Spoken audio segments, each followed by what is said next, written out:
Continuamos con esta serie de videos de física. En el video anterior hablamos sobre las magnitudes vectoriales y cómo realizar operaciones. Vimos el procedimiento para determinar la suma de vectores por el método de los componentes, pero no resolvimos ningún ejercicio, entonces aquí está. Y bueno, en este ejemplo se nos pide calcular la magnitud y dirección del vector resultante del siguiente sistema de fuerzas. Tenemos un primer vector que es A, que se nos dice que mide 8 a 50 grados. Después B, que mide 7, que está a 0. C, que mide 4.3 a 60 grados. Y D, de 7.8 a 70 grados. Primero determinamos las componentes horizontales y verticales de cada vector. Esta es la componente X de A y la componente Y de A. Después vemos que B solamente tiene componente en X.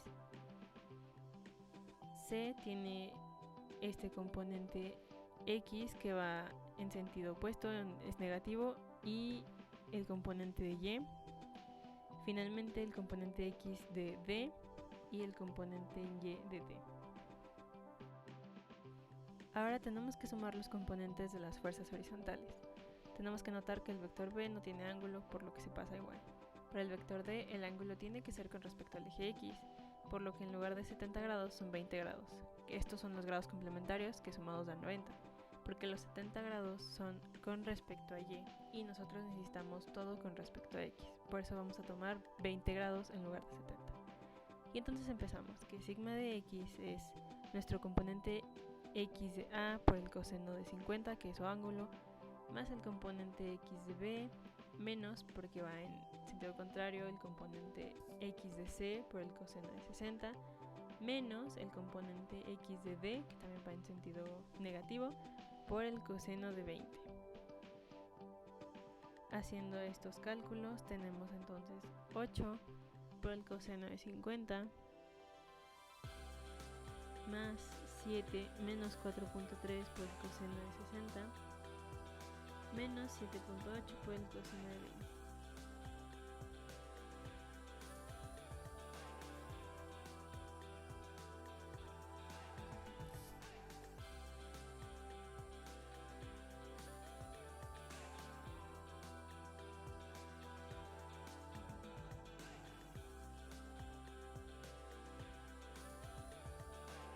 Haciendo todas estas operaciones nos quedan 2.66.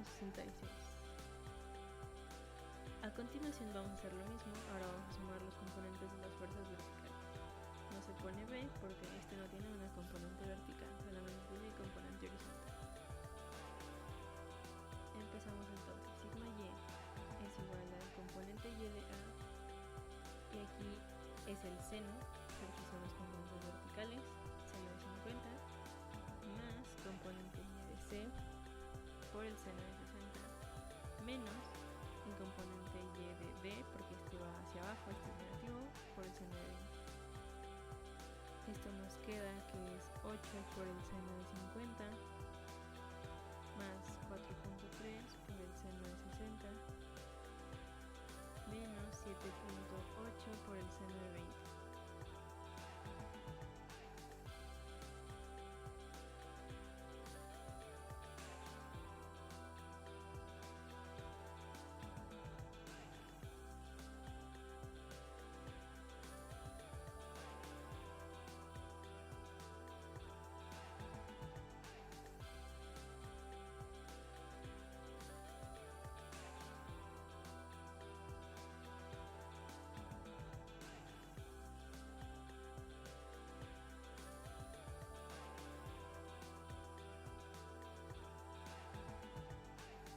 Realizando estas operaciones nos queda 7.18.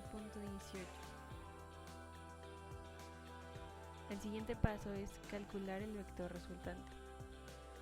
Esto lo calculamos como sigma de X al cuadrado más sigma de Y al cuadrado, tomamos la raíz. Es decir, vamos a tomar la suma de nuestros componentes horizontales, le elevamos al cuadrado, le sumamos el cuadrado de la suma de los componentes verticales y le metemos la raíz. Y esto nos queda 7.07 más 51.55, tomamos la raíz.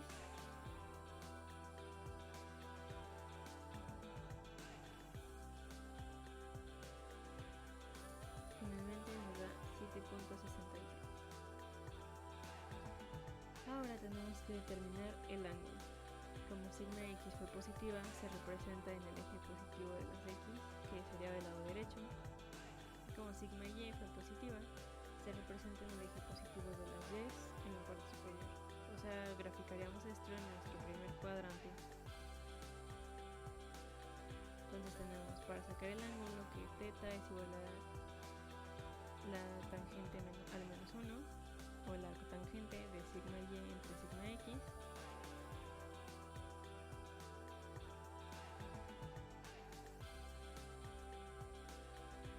Y esto nos quedaría 69.67 grados.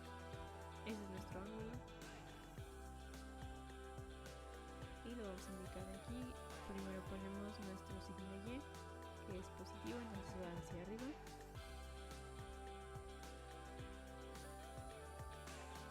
Ahora dibujamos lo que nos salió de sigma x, que es positivo, entonces va a la derecha.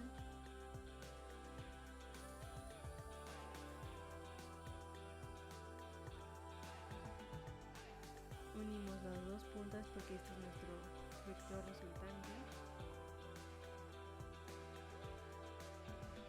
el cual es r y sabíamos que medía 7.66, y nuestro ángulo con respecto a x, que es el que acabamos de sacar, que es θ.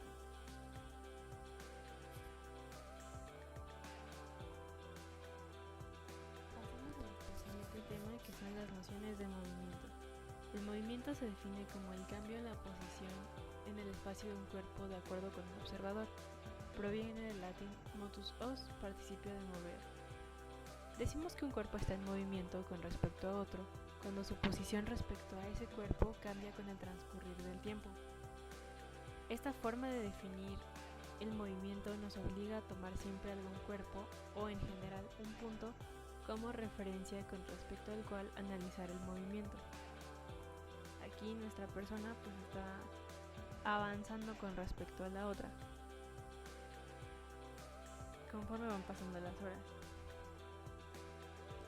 Un sistema de referencia se define como cualquier cuerpo o punto que se selecciona para describir la posición o el movimiento de otros cuerpos. Movimiento y reposo entonces son relativos, porque dependen de dónde se ubique el observador.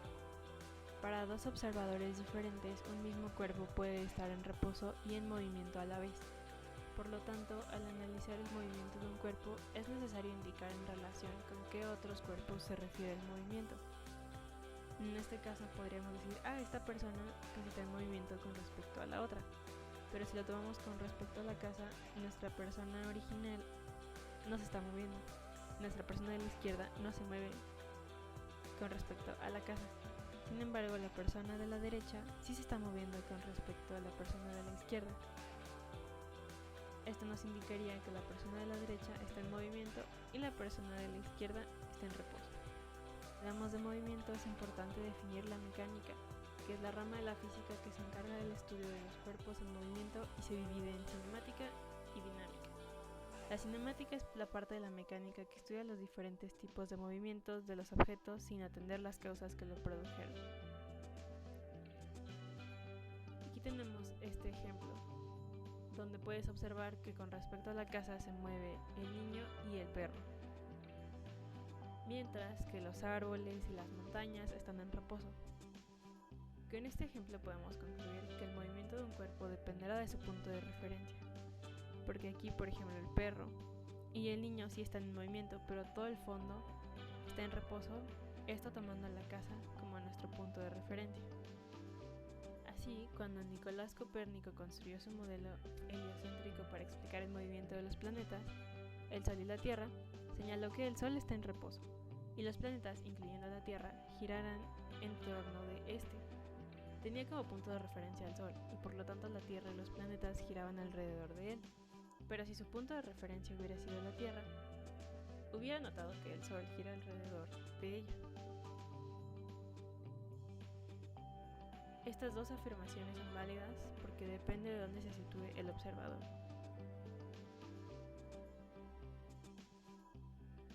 Si nosotros estamos parados en la Tierra, decimos, pues el Sol gira alrededor de la Tierra. Pero si estamos parados en el Sol, diríamos, no, pues los planetas giran alrededor del Sol. Es una cuestión de perspectiva de dónde esté nuestro observador, dependiendo de nuestro punto de referencia. Si estamos usando la Tierra como punto de referencia, debemos indicarlo, si no, se asume. Otro elemento del movimiento es la trayectoria. La trayectoria de un cuerpo es la línea imaginaria que recorre el cuerpo durante su movimiento. La trayectoria se determina siempre respecto al sistema de referencia. En esta fotografía podemos observar la trayectoria que van formando los aviones por la estela de humo que dejan detrás de cada uno de ellos. Cuando la trayectoria es una línea recta, se dice que el movimiento es rectilíneo. Por ejemplo, en una carrera de 100 metros, los competidores corren en línea recta, cada uno por su carril, hasta completar su recorrido.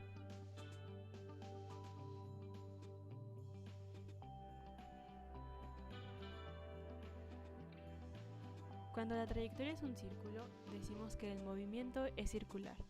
Por ejemplo, si hacemos girar un objeto atado a una cuerda, se realiza un movimiento circular. La trayectoria de un cuerpo lanzado con un ángulo y desde una superficie horizontal es una parábola. Por ejemplo, en el fútbol, al realizar un tiro libre por encima de la barrera, hay que pegarle al balón con cierta inclinación para que pueda pasar por encima de la barrera, haciendo el balón un movimiento parabólico. La Tierra, en su movimiento de traslación alrededor del Sol, describe una elipse, y esto se le llama movimiento elíptico. Otros conceptos que debemos conocer es la distancia, que es la longitud de la trayectoria que describe un cuerpo. Además, necesitamos saber qué es el desplazamiento, que es el cambio de posición que experimenta un cuerpo desde una posición inicial hasta una posición final. Estos conceptos los podemos observar de manera más clara en los siguientes dibujos. Como podrás darte cuenta, en los dos ejemplos se recorre una distancia mayor al desplazamiento que hace cada objeto. Por lo tanto, no es lo mismo distancia que desplazamiento. Aquí podemos ver que todo esto fue su distancia, pero realmente de su posición inicial solo se movió esto, que fue su desplazamiento. El desplazamiento lo podemos representar con la siguiente fórmula. Tenemos que desplazamiento, que lo vamos a representar por sigma x, es igual a la posición final del objeto menos la posición inicial del objeto. Si el signo de sigma x es positivo, indica que el objeto se está desplazando en la dirección positiva de x. Si es negativo, es porque el objeto va en la dirección negativa de x. Vamos a resolver un ejercicio. Este dice, determina el desplazamiento del objeto que se mueve desde el punto A hasta el punto B. Aquí tenemos nuestra recta numérica, este es nuestro origen, y lo que está a la derecha es la dirección positiva que va al este y lo que está a la izquierda es la dirección negativa que va al oeste. Tenemos que empieza a 30 metros y se desplaza a 80 metros, desde nuestro origen. Veamos la solución. Vamos a tener que sigma x o nuestro desplazamiento es igual a posición final menos posición inicial, o sea 80 metros que es la posición final menos los 30 metros que era nuestra posición inicial, y esto nos da 50 metros. Ese fue su desplazamiento. Como es positivo, entonces se dice que va hacia el este. Otro ejercicio dice, determina el desplazamiento del objeto que se mueve desde el punto A hasta el punto B. Aquí tenemos nuestro origen y tenemos que empieza a 40 metros hacia el este y se desplaza a menos 70 metros o 70 metros hacia el oeste.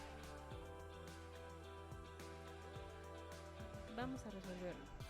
Sabemos entonces desplazamiento es igual a posición final menos posición inicial. Esto es menos 70 metros menos 40 metros y esto nos da menos 110 metros.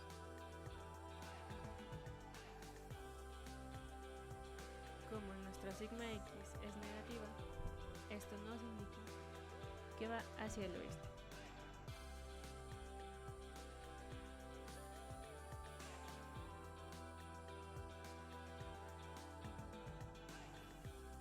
Ahora hablaremos sobre los movimientos en una dimensión. Empecemos con el movimiento rectilíneo uniforme. A menudo utilizamos indistintamente las palabras rapidez y velocidad, pero en el estudio de la física cada una tiene un concepto en particular. La rapidez se define como la distancia recorrida por un objeto en cierto tiempo. Es una cantidad escalar porque se define con una magnitud y una unidad de medida. Su fórmula es la siguiente. Vamos a definir la rapidez como la distancia que recorre entre el tiempo, que esto es R es igual a D entre T y sus unidades son metros sobre segundo o kilómetros por hora. Después vamos a definir la velocidad, que es el desplazamiento que experimenta un cuerpo por unidad de tiempo. Es una magnitud vectorial que tiene dirección y sentido. Su fórmula la definimos como sigue. La velocidad es igual al desplazamiento entre el tiempo.